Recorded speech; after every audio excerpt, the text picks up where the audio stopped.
This is the shocking story of King Eglon and Ehud in Judges 3. The Israelites had been suffering under the cruel hand of King Eglon of Moab for 18 years. Eglon, a greedy and arrogant ruler, had grown fat and powerful by forcing the Israelites to bring him tribute, grain, gold, and treasures that reminded them of their defeat.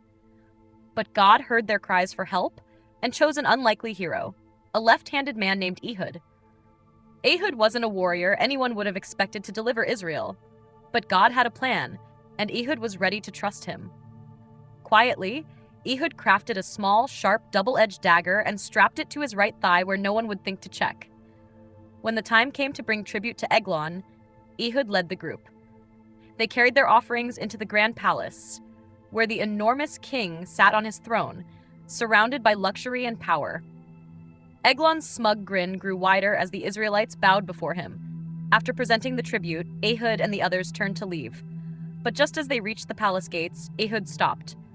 With a deep breath, he told his companions, "Go on without me. I have a secret message for the king." Ehud returned to the throne room and stood before Eglon once more. "I have a message for you, O king," Ehud said, his voice steady. Eglon's eyes sparkled with curiosity. "A secret message? Everyone out!" he commanded, dismissing his attendants.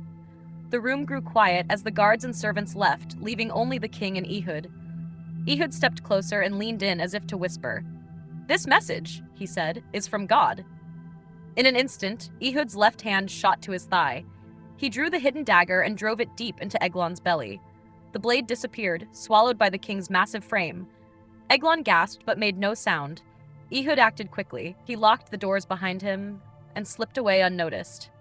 By the time the king's servants grew suspicious and found Eglon dead, Ehud was already rallying his people. Blowing a trumpet in the hills of Ephraim, Ehud called out, "Follow me. The Lord has delivered your enemies into your hands." The Israelites rose up and blocked the fords of the Jordan River, trapping the Moabite army. They defeated 10,000 of Eglon's strongest warriors that day. Not one escaped. Through Ehud's courage and faith, God delivered Israel from their oppressors.